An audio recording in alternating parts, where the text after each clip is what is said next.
Hindi ako napagpagupit eh. Ano pang gugupitan natin? Ito, shaggy na nga eh. Alam ko na ang taga-sang ka. Saan? Taga-Baguio ka. Bakit? Panort ka eh. Panort ka eh. Panort ka eh. Panort ka eh.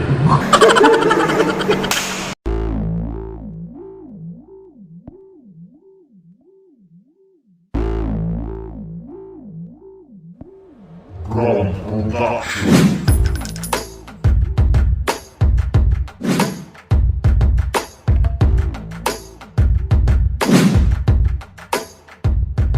They say that I'm weak, they say that I'm strong, they say that I'm right, they say that I'm wrong. They say you can't stand up alone, but I'ma rock the mic until the beat is gone. You see, I write the song so I can close my eyes when the light is on, and they will both collide. So when the song is right, mess around is gone.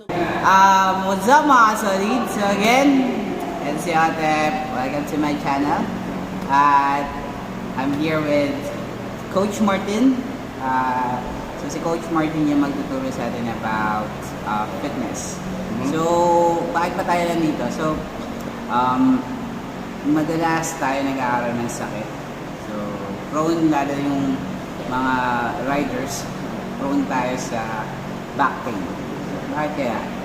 And yung shoulder, lalo pag naka-sports bike, masakit niyan. And then, wrist, syempre, silinyator ka ng silinyator. Now, kung nananalig ka at di ka nagmumotor, huwag kang mag-alala kasi alam ko, nararamdaman mo rin yung mga sakit na sinasabi namin. So, I have Coach Martin here to explain ano yun, ano yung mga sakit na yun, saan natin nakukuha, at especially, nandito siya para turuan tayo paano natin siya ma-avoid. Actually, hindi natin siya ma-avoid, tama po. Tama naman. Kasi, alam mo yun, sa everyday na ginagawa natin, may nasa-strain tayo, matagal tayong, we have prolonged, baga yung matagal na positions like pag nasa bike ka, syempre naka-upright ka, kailangan stabilize lagi yung likod mo, tapos yung sa wrist mo, syempre yung pag-flick, hindi mo may iwasan yun. Tapos syempre, sa ultimo paglakad na lang eh. Paglakad mo sa pag-araw-araw, pag mahaba, malayo yung nilalakad mo, you're putting stress din sa likod mo. Tsaka habang kahit umuupo ka, may stress pa rin yan sa likod mo.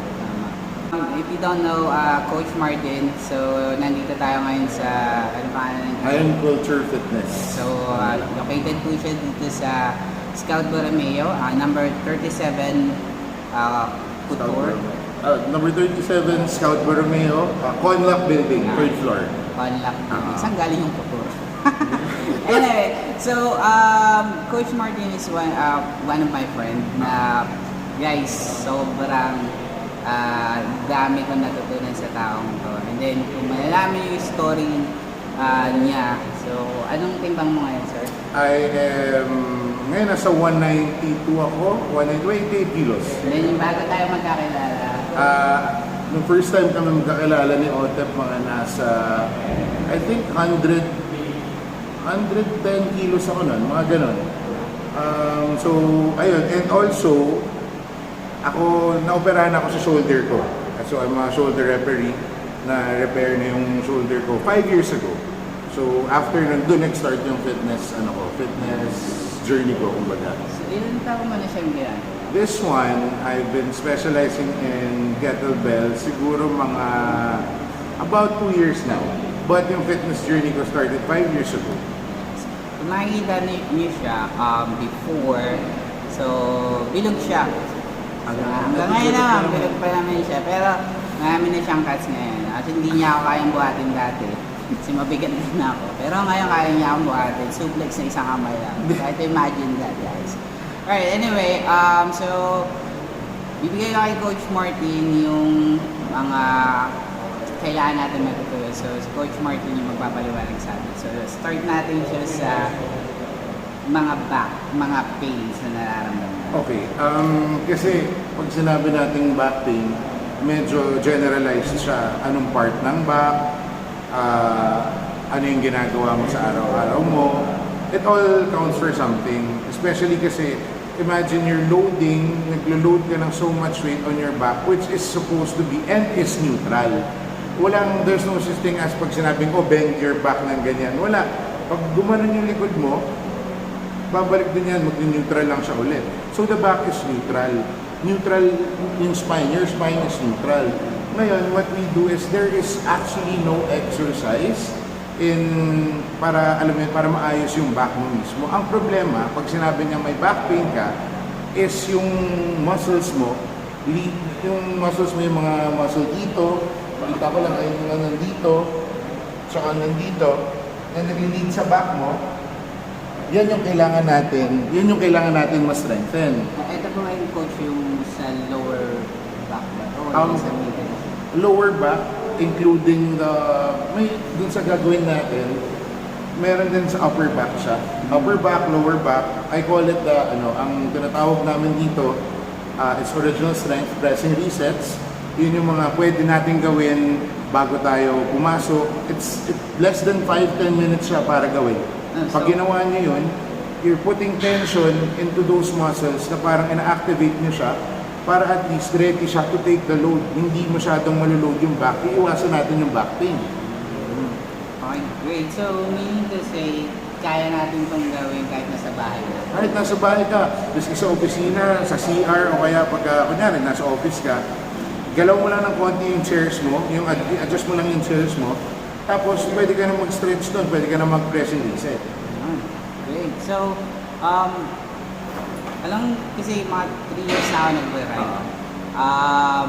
Isa din sa mga nakikita kong pain or yung sakit na nare-receive ko from riding bike, lalo pag mga long ride is yung shoulder. Shoulder masakit eh. Lalo pag yung bike mo is medyo mabibrato, mabibrate. Or yung bike mo is yung mga, let's say, cafe racer. Kung saan yung parang nakayuko ka na masyado. Again, ang ibabalik ko yun sa posture. Kailangan kasi maayos yung posture mo, and again, build up kahit pa paano yung muscles mo within your spine. Para at least hindi ka nagsaslouch sa ganon. Tsaka pagka nag-ride ka, ang maganda gawin is pack your shoulders. Para at least hindi, pag binigay mo kasi, pag bumaba kang ganon, binibigay mo yung load lahat sa likod. Pero pag tinak mo yung shoulders mo, andito siya, meron kang activation ng lats, yung nandito sa gilid natin, almost near the spine, sa lower back. So, huwag mong magsaslouch, yun din yung maganda sa pressing resets. Because inaayos na yung posture mo. Nice. Especially yun, kaya nga specialty ko is kettlebells din. Ang kettlebell kasi, which I will be teaching today, is the swing. Yung swing is actually the pinaka-basic ng ballistic. Pag sinabing ballistic, yung mga explosive movements ng kettlebell. Papasapugin ba natin yung katawan natin? Pwede rin kung gusto mo. Kasabayan kita. Hindi, pero ayun nga, ang pinaka-basic movement ng ballistic. So, ibig sabihin parang yung explosion niya will also come from the hips. Nice. Alam mo yung kasabihan na hips don't lie? Oo. Ito yun. Pag malakas yung hips mo, kahit ano, kayang tanggapin ng likod mo. Kasi ang hips, ang pinakamalaking muscle group ng katawan. Pag yan yung pinalakas mo, yun, kunyari ganyan, nandito siya yung stability mo, pag inayos mo yung hips mo, naglalakad siyang pag ganyan. Sabihin lang natin, lalakad siyang pag ganyan para idiretso. So, ibig sabihin, mas titibay mas gaganda yung posture mo, mas titibay yung katawan mo, especially yung sa core mo, engagement ng core. So, yun. And last na, isa pa sa pain na matanong sa akin. Hindi ko lang kayang ayusin yung sa heart. Wala ka na. Hindi ko rin kaya. Anyway, last na pain na is icon na sa bahay ka lang, na mobile agents or kahit ano na sa office ka, computer yung trabaho mo, is yung wrist pain.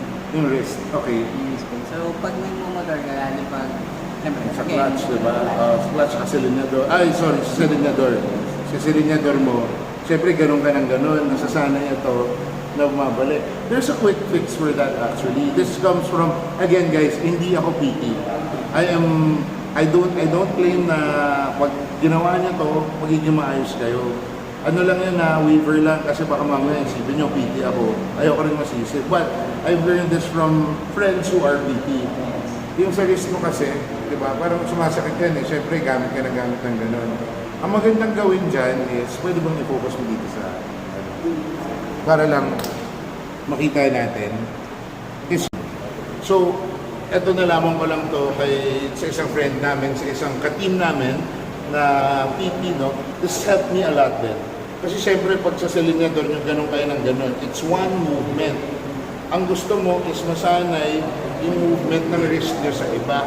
So, pwede nyo i-exercise lang na ganyan everyday, no? Hindi kailangan ganito, pwede ka nakababa lang ng ganyan. Exercise mo, di ba yung salinyador ganun? Iurong nyo ng side to side. Side to side. Side to side.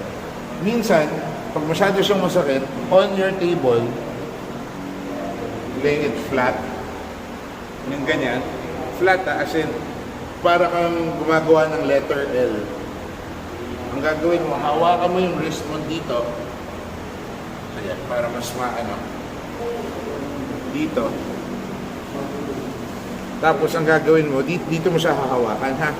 As in, press it ng sobrang tigas to a point na parang hindi mo na maramdaman yung wrist mo masyado. Pero wag mo sasakalin, baka mamaya mawalan ka ng blood flow eh. Yun lang. Ang tawag nila is to a point of dislocation, pero you're not really dislocating it. Yan. Yan.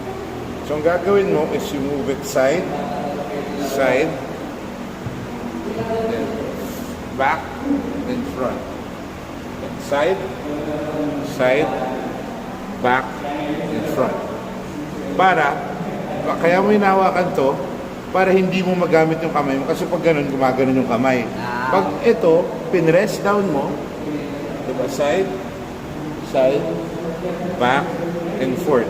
Mapapansin nyo na hindi gumagalaw yung kamay nyo. Okay. Ang gumagalaw lang dyan Yung braso. is yung braso, tas yung wrist. Ito yung natatarget. So, dapat naka-steady lang talaga yung kamay.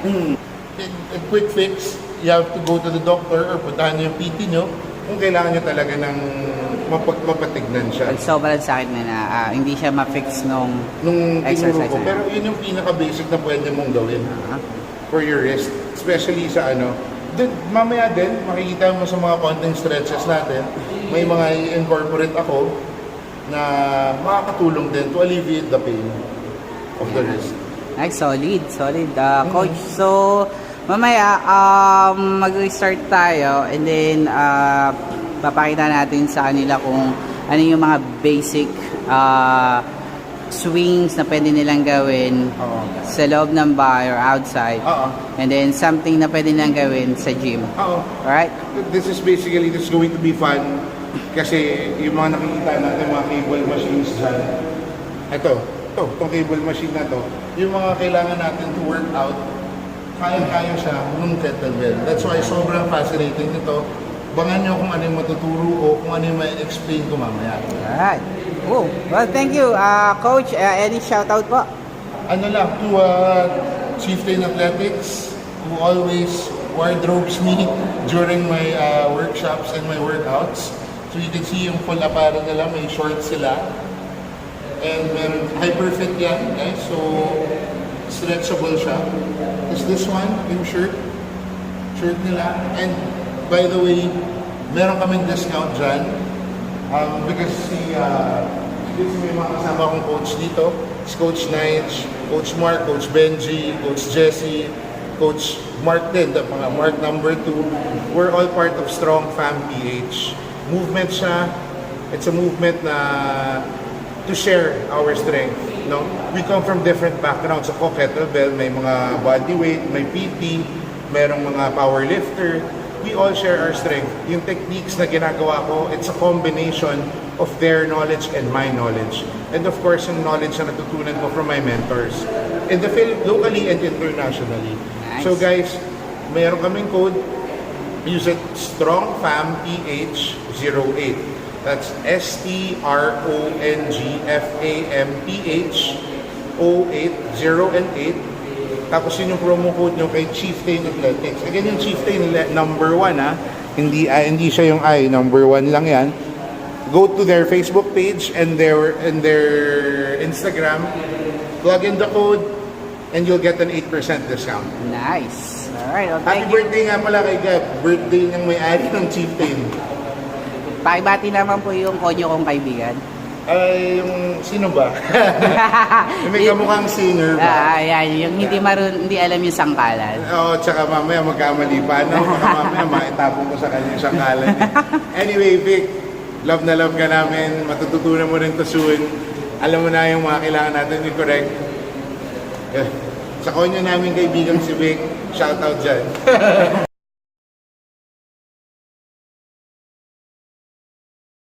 Build tension within your body. First, if you're comfortable, kung okay lang sa inyo madaman, hindi mo kauboy naman kayo lahat, di ba? I want you to lie down. Lie down.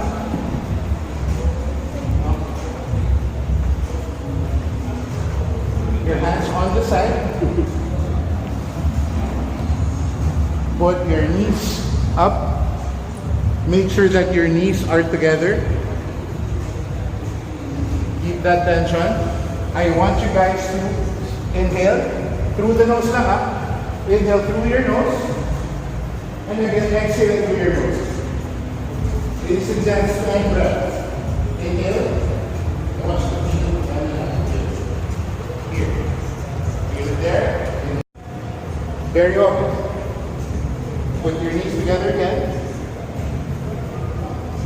I want you to like your big smile. I'm sorry for a lack of better term for it. Everybody look muna. Look at me first. I will do this. I'll inhale. Look up. Bring my hand up. Holding my breath. Then when I go to the chin top, I exhale. Inhale.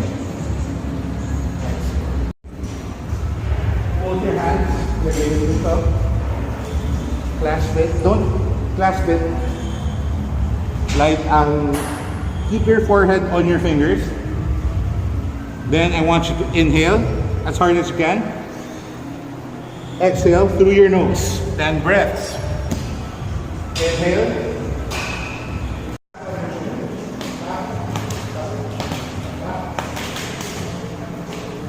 Good. But when you try nyo po.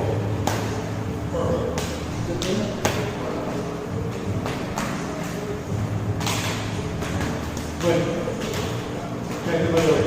Up, like so. Tuck your chin. Watch mo na guys, ha? So, when my right hand goes back, my left leg goes forward. That's one. Opposite 2, 3, 4. 1, 2, 5 per side. If you can, if you want to challenge yourself, I have. Really slow. Then look in the middle. Knees together. Then to your right. Then you look. 10 per side. Once you go this position, down like that. Kulang lang size nito. Kulang lang. Then, it has to be the legs. Legs naman. Tinatadya naman ang pulso pag tinatawag ko sa hold it for 30 seconds lang. Tinatawag mo lang. 30 seconds lang. 2 sets. I'll be going around and trying to push you up. See better brace. Ready? Parang ka naman nag-crawl, ay parang ka naman nag-rockers din mo. Pero, yan diba? Okay. Down muna, down muna. Down muna. Ito yung trigger na yan. Go into the crawling position. No? Then, go up. Yun lang. Yun lang.